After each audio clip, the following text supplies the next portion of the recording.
Welcome to Ignite Takeover. I'm Mike Davis here with John Jenkins. John, great to have you here with us. A few things I want to tell our audience, about you. First of all, last season with the Ignite, you're getting ready for your second season. You led the team in scoring, but also a few records here with the G League. So most points in a game, 37 for the Ignite. Most three-pointers, 11, and most 20-point games in a single season with 14. But tell us, as you're gearing up for your second season, what did you learn from last year, and what are you trying to build upon this season? I think individually, just learning how to talk to guys that are 10 plus years younger than me. It's very different.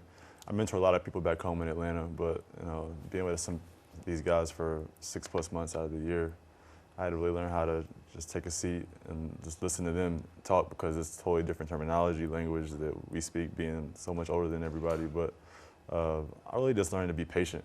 That's the biggest thing. Being patient and then understanding it's a process. I think it was a distinct difference between everybody, mentally, physically, emotionally, throughout the whole season from day one till around January, February. I think after All-Star break, they started to figure it out, and then they took the leaps and bounds that everybody saw. But I think patience was the key word for me. And at 32, to already know you're kind of in a veteran and a leadership role. Tell us a little bit about the way that you lead and that type of, the way that takes shape on the floor. Yeah, I think for me, everybody's different. Everybody responds differently to the leadership styles. So for Scoot last year, I wasn't saying too much, a couple of things here and there, but he had the upper hand of being there for 2 years before I got there, or a year before I got there. So it was different. I didn't have to say too much. He understood little things here and there. But for younger guys, I'm having to say a lot more. Sometimes I'm pretty tough on them. I have to admit that. But I'm a former first-round pick, and I know what it takes to get to that level and the work that it entails and the sacrifice and all that. So I just want them to feel the same feeling I have when I got my name called. And the unique qualities of a team that, like Ignite, that's trying to win, but that is also trying to foster and grow talent. You've played overseas. You've played, even in the D League. But let's talk about, how unique of a situation the Ignite situation is. Explain that to our audience.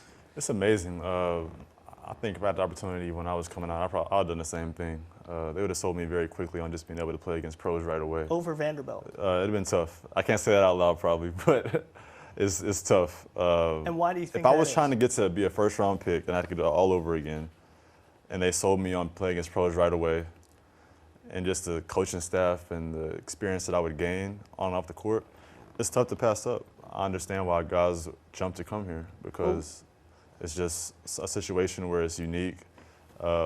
Me coming from a small town, I didn't know what to expect as a pro, but to get the upper hand right away for a year before you take that jump you can't put a price on it. Well, let's talk about your journey. So Hendersonville, Tennessee. What's crazy is, yes, I remember you being drafted from Vanderbilt, but in high school, you were Gatorade Tennessee High School Player of the Year, two-time Mr. Tennessee. At Station Camp High School, you actually led the nation in scoring.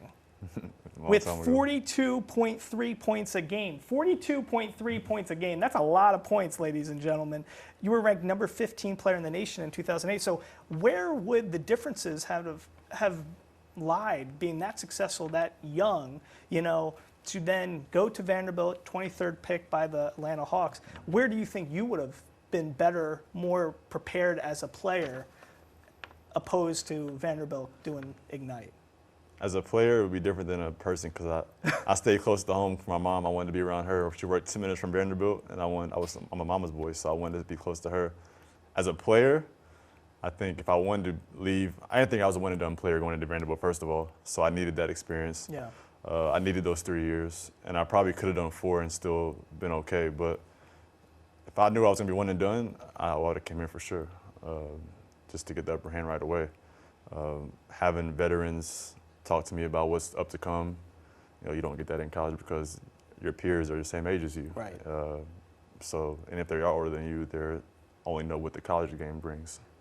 So if I had the experience to come here as a 18, 19-year-old kid to talk to 30-plus-year-old guys about what it takes, and if they had any NBA experience, they could give me the upper hand right away. So when I get to those draft workouts or I'm doing the draft interviews, I know what to expect and I know what to say at the right time. It's just, I don't know, I just feel like they have such a unique advantage coming here. Now, do these guys understand that advantage, and who has taken to that leadership and is taking advantage of that opportunity? Because it's one thing to have it, it's another thing to actually take advantage of that opportunity and use it to propel you. So who has surprised you so far with that maturity at a young age?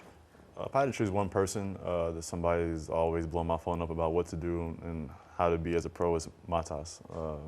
He's been, even before I got here, they were here working out, and I was in Atlanta with my family. He was texting me about his jump shot or about his body. That's the same kind of guy I was when I was his age, so I relate to that, and I was just immediate to help him out as much as I could. I think he has upper hand, especially because his parents played basketball professionally. So I think he has upper hand for sure on what to expect, but he's using every resource possible right now.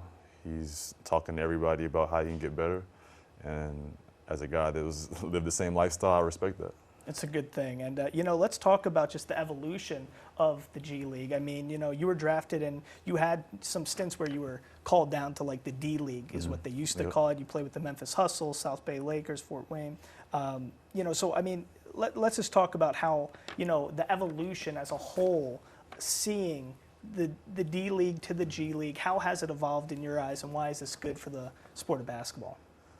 When I got called down from the Hawks, they sent me down to Bakersfield Jam. Yeah. I think in my first year. 2012. I wasn't getting a lot of minutes with the big team, so we had no G League team back then in Atlanta, so there was no College Park Skyhawks, so I had to go all the way to fly to LA, then drive to Bakersfield from Atlanta. And I remember that trip, like, what am I doing here? I had no idea what the D League was. I just didn't know much about it. I was fresh out of college, trying to get in a rotation on an NBA team, and they said I had to come play 2 games down there. So I just remember the competition is what sticks out to me the most. From then to 2012 to now, I promise you there's at least 2 or 3 guys on each team that could be on the NBA roster right now. Athleticism, IQ, skill, it's a very fine line, and it's not much of a difference anymore the way it used to be.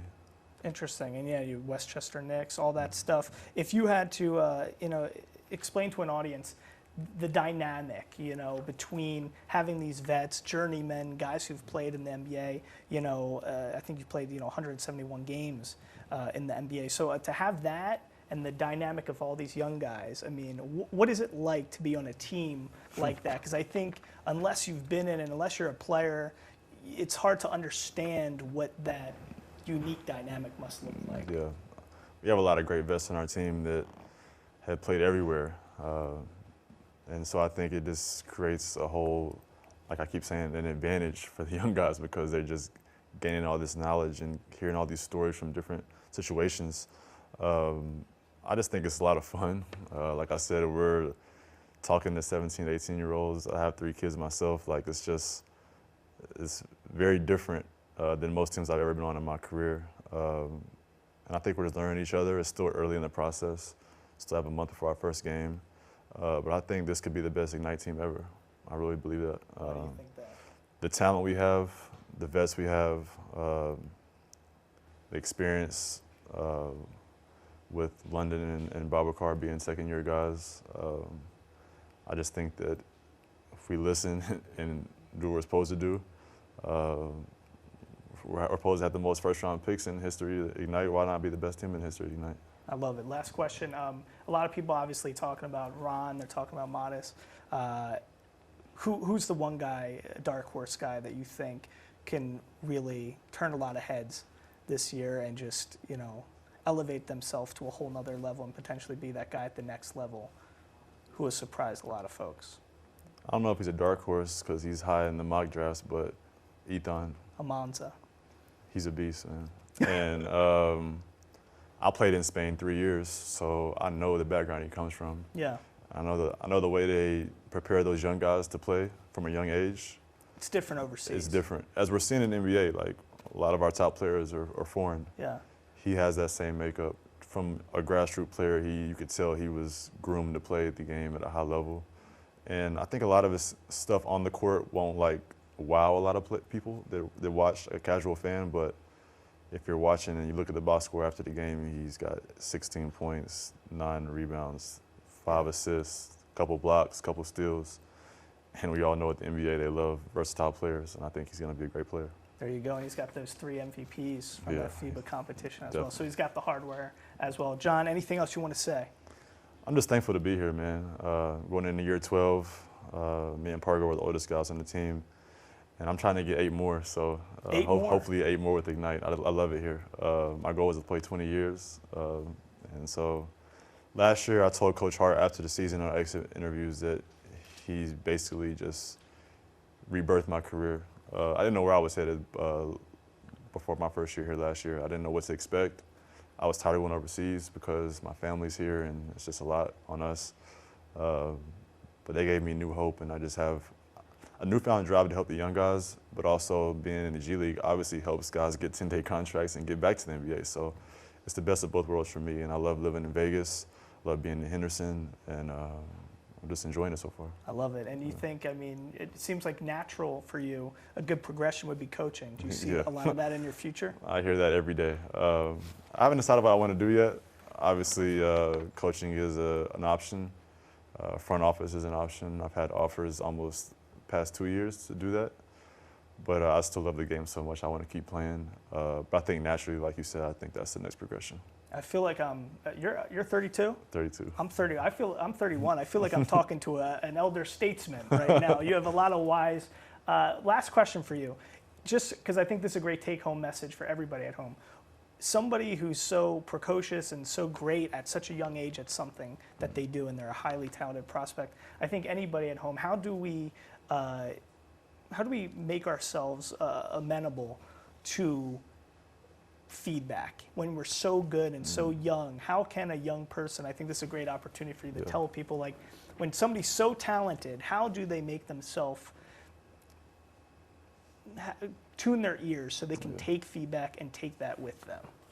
You have to be humble and hide your pride, because this game will humble you if you don't humble yourself. I've seen it happen. Especially the guys coming in. All these guys we have on our team are 5-star players, and we're all together on one team. And our coaching staff is amazing. They know how to get the best out of you. They're gonna humble you in a good way, and also build you up so when you do leave here, you're better than when you came. And I just think that's the best thing about Ignite is when you come here, you don't know what to expect. Wet behind the ears. When you leave, it's only a 9-month season, or 10 months we're together, including the workouts in the off season.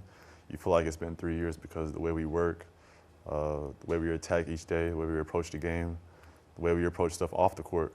It just makes you into a man right away. I love it. I'm going to hold you to those 8 more years. Yeah, I'm trying. All right, there you go. Appreciate John it, Jenkins, man. thanks for being with Thank us. you.